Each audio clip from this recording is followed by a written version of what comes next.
Hello and welcome to my channel, The Jellyfish Journals. My name is Susie and I'm a little late in getting to this. I have not had much time at all this month to really sit down and jump in, but today's the day. Hopefully this video will be posted tomorrow, and I am like nervous and excited all at the same time. So this is my first dedicated reading journal, and I'm ready to put in all the stats from January. So as you can imagine, it was nerve-wracking already to set it up and making sure I'd had everything I wanted. And now it's nerve-wracking to think that I'm actually about to start putting marker in and gluing down book covers and all those things. So it's super exciting, but also I'm a little nervous and just hoping everything starts coming together the way I envisioned it when I set everything up. So before I switch over to the voiceover, I just kind of wanted to be transparent and say that I did do a little bit of pre-prep for this video because I get all of my information from the Storygraph app, which is what I use. And if you look in the description box below, you can follow me there. In the app, if you want to see what I'm reading and go along with me with what I'm reading or recommend things or however that works. But I also record my videos on my phone. So I struggled with how do I use the app for all the stats that I need for my book and at the same time record my video. So I did spend a little bit of time. One of those evenings when I was watching a movie with my husband downstairs, and I dug through the Storygraph app and looked at my spreads here, and I did kind of write out the things that I knew I would want in this journal. It did take a lot of work. I'm not sure this is how I'm going to keep doing things, but like I said, it's hit or miss and kind of trial and error. I'm just trying to figure out what I want to do right now. So I also, and it was a little bit of a kind of a pain in the butt, to be honest. I'm hoping once I've got all this set up, I'm hoping I can come up with like a smoother way for me to do these things. But it didn't really bother me to pre-plan everything. I just don't want you to watch the video and think that I just magically knew what sizes all my book covers had to be, or that everything really happened as fast as it seems to. There was a lot of work in getting this done. The other thing that I did that was probably a little bit on the clumsy side was I went through and I kind of measured what sizes book covers needed to be. So for different spreads, there are different sizes, which also wasn't too smart of me, I will say. And then I sized them. Oh my gosh, this was such a pain. I sized things in the a Google Doc. So like I screenshotted the picture of the cover of the book, dropped it in a Google Doc, clicked on the image, resized the image, and then cut and paste that image into a Google slide. I'm pretty good at Google stuff because I use it a lot in my classroom. But what I did then is I put it in the Google slide. So this would have been a Google slide. And then I kind of labeled. So these books all will fit in my tropes and A to Z bracket. These will fit in some top reads, my monthly challenge, a classic book. And I just kind of tried to like label the things that would end up going in this journal so that when I get to that spread, I can just kind of cut out the books. They should be sized right. I have not double checked anything here, so this will be fun.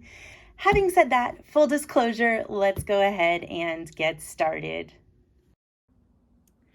All right, let's speed things up a little bit, and I am first going to pull out my swatch chart, which I made a little pocket for in the front of my reading journal. The first page I need to update is my list of 25 books that I wanted to have read by the end of 2025, and I was able to read 3 of them this month, well, in January. So I didn't read them in this order, but I'll talk about them in the order I colored them. I read The Lost Bookshop, and I actually thought it was really cute, really adorable, and not in like a patronizing way. I thought it was a sweet story. I also read The Quiet People, which was a recommendation by my friend Alyssa, who I go book shopping with. And that book was amazing. I absolutely loved it. And The Bee Sting at the bottom of the stack there was actually the very first book I read in 2025. And it was a little bit of a chonker. It was definitely different. The writing style, everything was different, but I definitely enjoyed that as well. Now on to my reading log. I read 14 books in January, starting off with The Bee Sting. And on this list, what my plan is to just write the title, the author name, and the star rating that I gave it.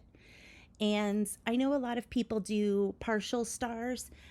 I don't do partial stars because I don't have a stamp for stars or stickers for stars, which both I know I can go get. But I can draw a star. I can't draw a half a star. I can't draw 3/4 of a star. So it's kind of a silly reason, but I just tend to stick to whole star ratings.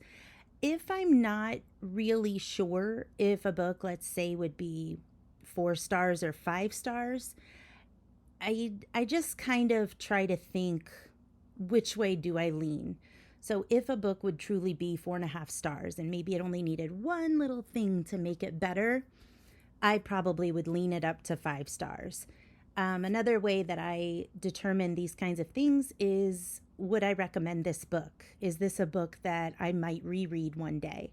And that kind of tips me over. I also try to think on the lower end of star ratings. If a book really was just disappointing in the way where it was not what I thought it would be at all, then it tends to get a lower star rating. So this last book I'm listing right there is Crazy for the Storm, which was a memoir, and it was not what I thought it was at all. I was just very disappointed with that one. Here's a visit from my cat, Voldemort, and I guess he just wanted some cuddles. We'll just see how long he behaves himself and how long I'm able to let him stay in my lap. So the next page is my reading challenge page, which is a challenge I'm doing through the Storygraph app, pardon me, which is where I do all of my book tracking. So I pre-chose all of the books for each prompt of the year and glued them down in black and white. And then as I finish each challenge, I will glue the cover down in color. On to my book bracket for the year, and I decided I was going to just stick with the same kind of, there he goes, had to boot him off.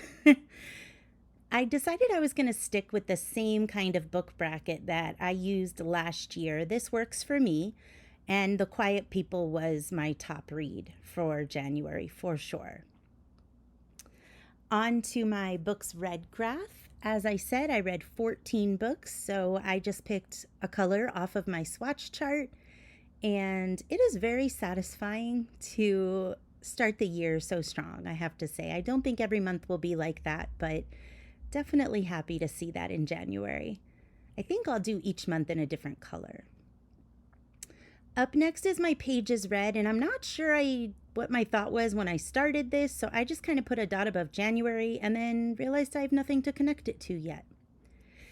You're going to see me put those sticky notes over the tops of some of the things that I do. I noticed Papermate flares don't dry very quickly on this paper, and I didn't want to end up with a big black dot on the other page once I flipped the page over.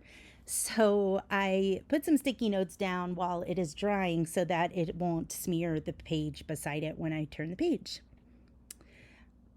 On this chart, I'm marking down all of the different dates that I finished the books. So one color is for a print book, then another is for digital, and another one is for audio. And some of the dates on the calendar, I actually finished 2 books. Pardon me. You'll see that the end of January, I finished a bunch of books. I was a part of a readathon, and so I was kind of reading like crazy the last week or so of January.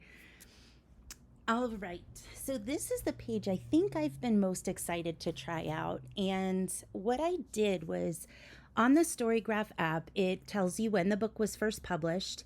And so I wrote down which, uh, I guess, span of years each book was written in. So you can see I have that little key at the top of the page. And then I'm using that color to just color in a different flower or leaf or something on this page. And so the idea is at the end of the year, this will just be full and colorful, and whatever stands out the most will be the, I cannot think of the word, but like the span of years that the book was published. So right now, books that were written, I think it was in 2020 to 2025 is my biggest span right now. So I read 10 books that were printed or published, between 2020 and 2025. I read one book published between 2010 and 2019, one book published between 1980 and 1999, and two books published between 2000 and 2009. So I'm trying to just keep it fun, so the leaves don't have to be green and flowers don't have to be pink. I really wanted it to just kind of, I don't know, look pretty, I guess, when it's all done. I'll probably spread out those darker colors or the years I don't think I'll get as much reading done. Or let me say that different. The years I don't think I'll read very many books that were published in that bracket. Onto my book shelfie, and hopefully now you'll see kind of what I was trying to explain if you watched any of my videos on how I created this. There's so many different ways to do a book shelfie. My favorite has just been to draw a bunch of books, write the titles of books on my physical TBR only that I want to read, or that would kind of be up next, if you will, because they're the oldest books on my physical TBR. And then as I read them, I just color them in with the colors on that swatch chart. So when I'm done, if I manage to read all of these this year, I'll have a beautiful bookshelf full of all the colors that go along with my spreads. Moving on, I am on the genres red, and for this one, I made each box worth a value of 2 because I read a lot of thrillers, and I knew it was the only way I would even have a chance of having space.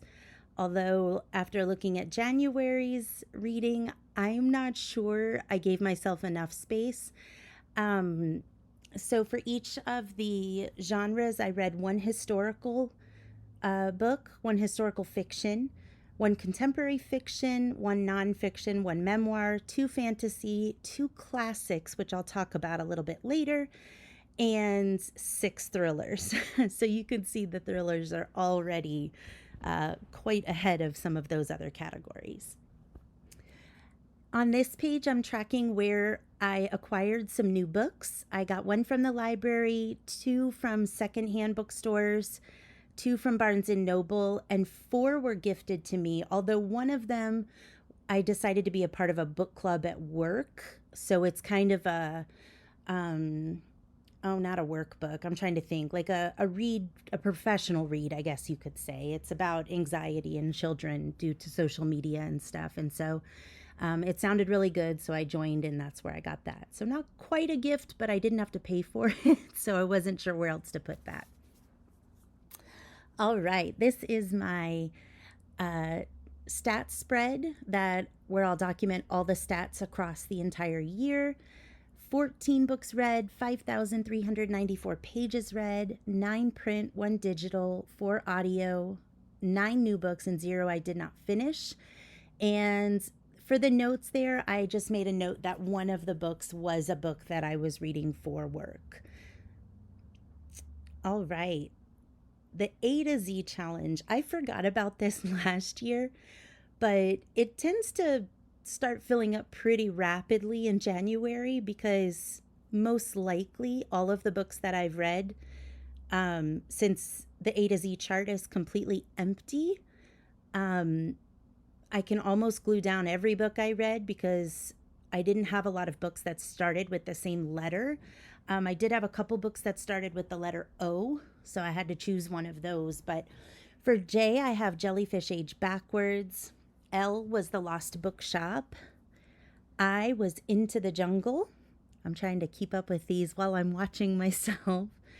N was The New Couple in 5B. And then we have What the River Knows, which I did listen to on audiobook. It was really good. Then Quiet People, of course, which that was pretty satisfying to have a Q book already in January taken care of. A was The Alchemist. O was Only One Left. And again, I had to decide between that one and On a Quiet Street, both of which were very good. The Bee Sting for B, and Murder Your Employer for M. And I'm not super picky. If it has the or a at the beginning, I still count it. That's fine with me. For my Read the World spread, I was pretty happy with what I accomplished already. I read a book that took place in Austria. Then I read a book that took place in New Zealand. I believe that was The Quiet People. So thank you to whoever noticed that I had missed New Zealand on my Read the World spread. I went ahead and added that. I read a book that took place in Spain and another one that took place in Ireland. I wasn't sure if it was North or South Ireland, so I just colored all of Ireland. As far as the United States, one of the books I read was California, another was Oregon. I read one that took place in New York City and another one that took place in Maine, which I don't think I had a book in Maine last year. South America had a book that took place in Bolivia in the jungles, and then What the River Knows took place in Egypt. So pretty satisfying already. Pardon me. My book bingo, I was able to take care of 4 spaces on my book bingo spread. The New Couple in 5B had neon on the cover. The lettering was neon. The Lost Bookshop had 3 or more points of view. A book with dancing was Woman in the Moonlight, which was a historical fiction about a woman who was in love with Beethoven. And then a book with an animal in the title was Jellyfish Age Backwards. And no, I truly did not read or listen to that book because it had jellyfish. I thought it was interesting. I thought it was more about animals and longevity in animals, but it ended up being more of like a science book on how people have tried to slow down the aging process. So I was a little bit bummed by it, to be honest.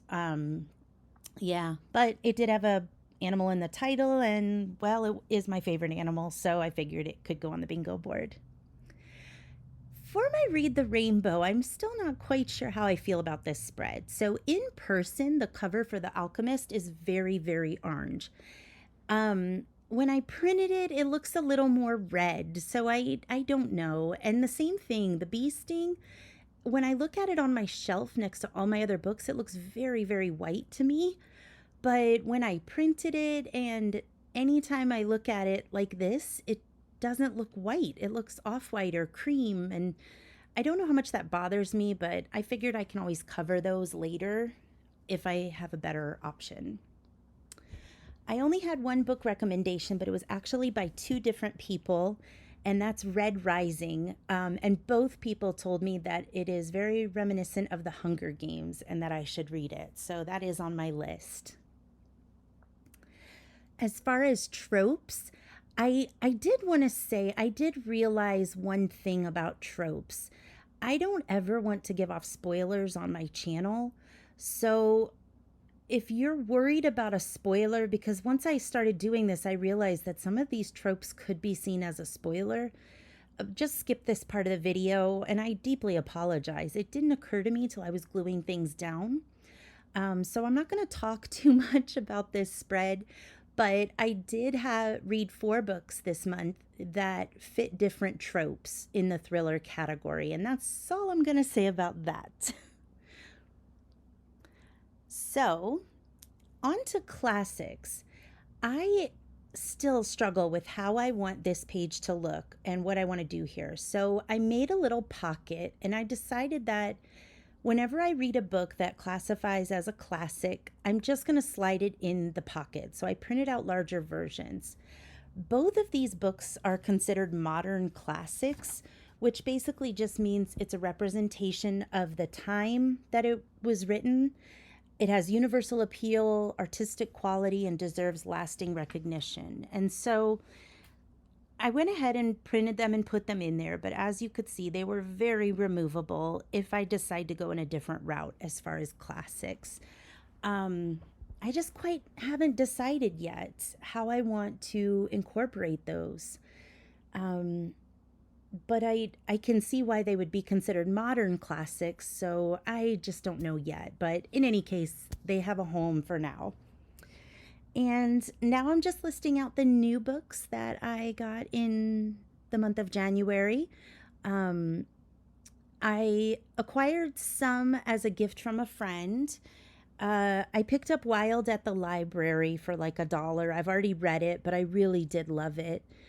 A couple books at a secondhand store that was moving, and so they had a big sale. And I treated myself to a couple books at Barnes and Noble that I would not probably have normally spent the money on. And so that's all of my spreads for the new year. And now I'm on to January spreads, where I can dive in a little bit more to some of these books that I've read. So just kind of flipping through, making sure I know what I'm doing here.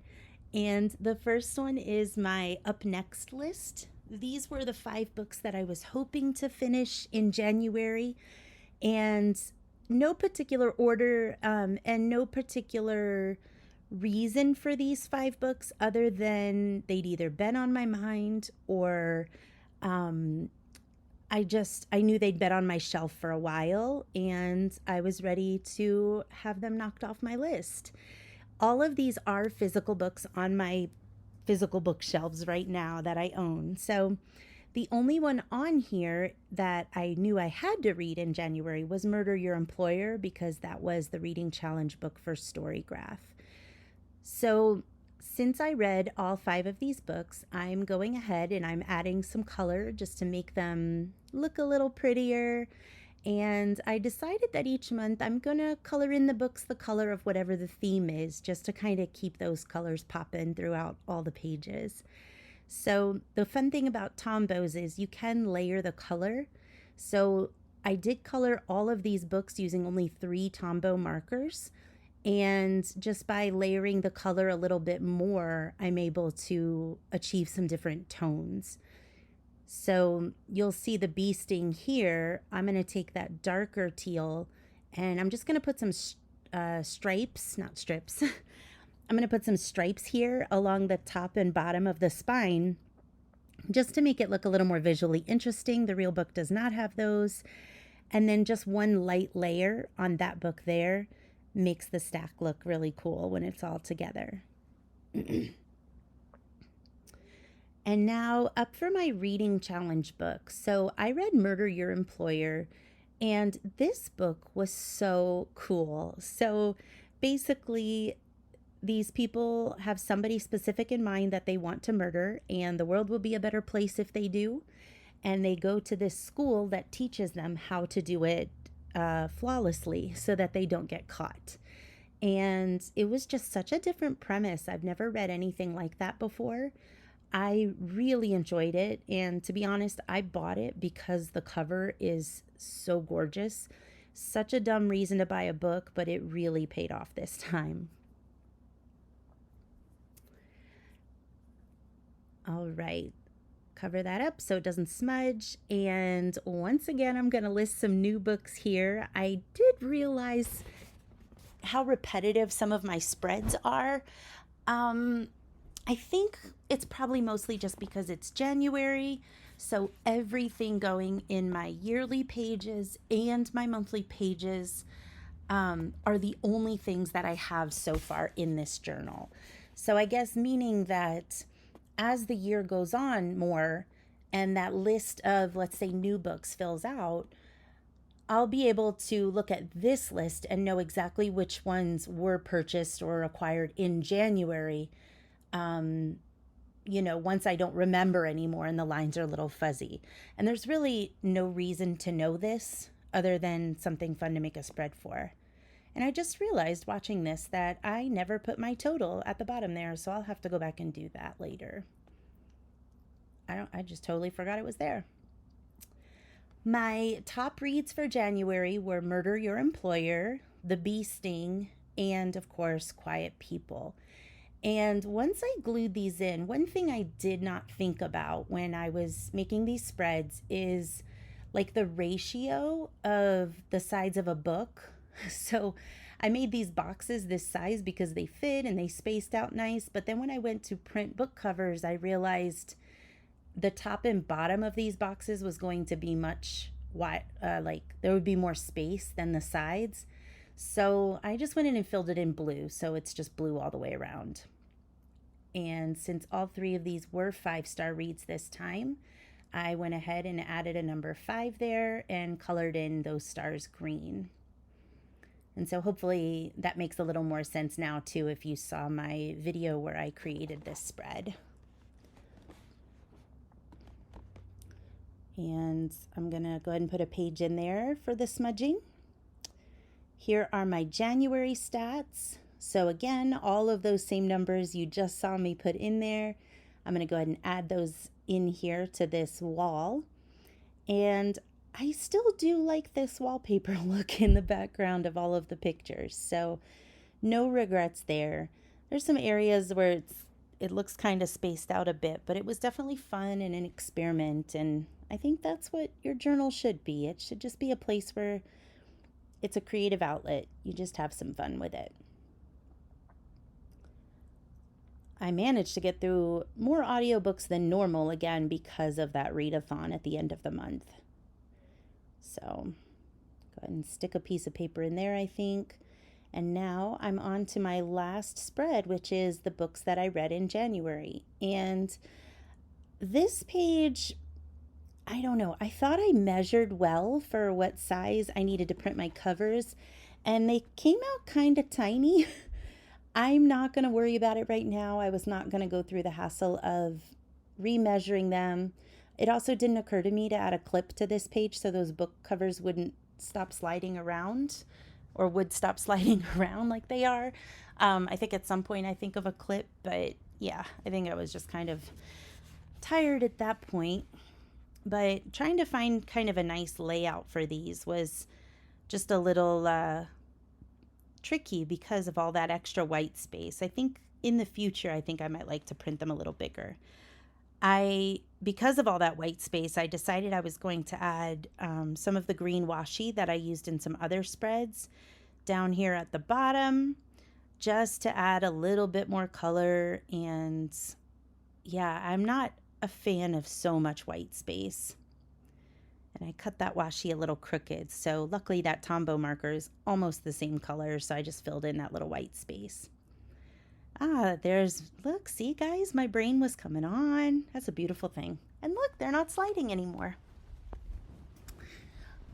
So that's the arrangement that I settled on. And now I'm just taking a regular Elmer's glue stick and gluing down on the covers. If you see me rubbing it a bit with my finger, sometimes a little glue is on the side. And I find that if I just rub it a little bit, that glue just comes right off so that the page won't be sticky and get stuck to the other side when the book is closed. Let's see, looking at these books, On a Quiet Street was really good. That was one of the better audiobooks I've listened to in a long time. Into the Jungle was also a really good one. I've learned that I like books about people who live in the jungle or people that have to survive in the jungle somehow. I don't know why, but I'm fascinated by that. I think that's why Crazy for the Storm let me down. That one's about a boy who, it's a true story. He was in a plane crash and the pilot and his dad died. And eventually his dad's girlfriend, who was also on the flight, and so he has to get down off this mountain by himself. And I thought the majority of the book would be about that and how he survived. And it really wasn't. I mean, it seemed like pretty much all he did was go down and he got help. It didn't talk about survival. He didn't really spend more than a night, if I remember right, in the woods. And it was in California. So I don't know. I added a little bit more ephemera in that top corner there since I had that space. And then I had some more of those peacock feather stickers, and I just decided to sprinkle those around too because why not? I love sprinkles. I love stickers. I like sprinkles too, but I didn't sprinkle. No, I didn't sticker the sprinkles. I sprinkled the stickers. Now I'm just adding if the book was print, digital, or audio. That's something I used to do in my old reading journal spreads, and I really liked it. Because if I go back and look at the book, like the book cover, it helps me remember the book a little bit better if I remember, hey, did I read that physically? Is that on my Kindle somewhere? Or did I check out the audio book? And I use the Boundless app for audiobooks. That one's worked out really well for me. And now I'm putting the star rating. Again, I can't draw a half star or part of a star, so whole star ratings for me, and stuck those in there. And now I'm coming through with those stickers just to fill it in a little bit more. I didn't want to go too crazy, but I definitely just thought with all that white space, it would work out fine. Like I said, I think next time I'm just going to have to make sure that I print my books a little bigger. So we learn as we go. With that, I have finished all of my spreads. And let's take a look through the final flip through. First, I am going to put my swatch chart back away where it belongs. So we have the quote page, the 3 books that I read from my 25 and 25 list, all of the books that I read in January, the book that I read in the reading challenge on Storygraph is now in color. The rest are still in black and white, of course. Quiet People was my top read for my book bracket in January. 14 books read, almost 5,400 pages read, so there's just a dot floating there for now. These are the days that I finished books in January, and the different colors on this side refer to the year that the books were published. Colored in all the books on my bookshelfie that I read this month. I should say all the books that were on my print TBR, my physical TBR. These are the different genres read, the new books that I acquired this month, my January stats across the top, my A to Z challenge book covers that I've already read in 2025. These are the different countries and states in the United States that I read this month, books that were set in those places.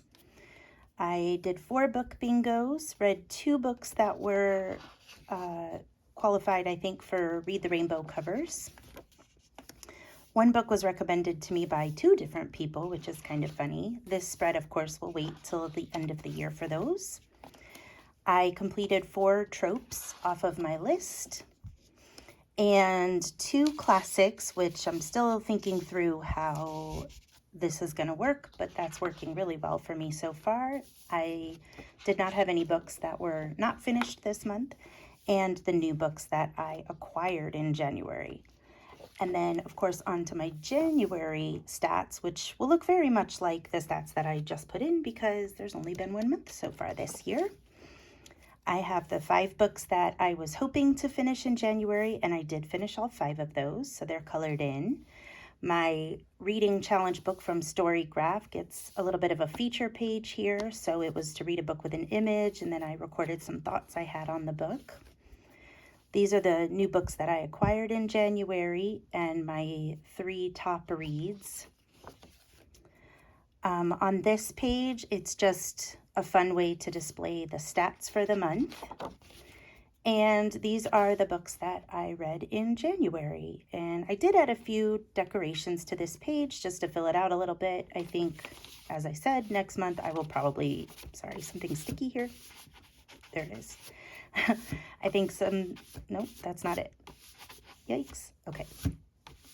There we go. I think in February, I will probably print these a little bit larger so there's not so much white space. But there is my January reading update. I hope you enjoyed. Don't forget to like and subscribe if you're interested in seeing more, and leave a comment in the description box below if you would like to see my thoughts on all of those books that I read. Have a great day. Bye.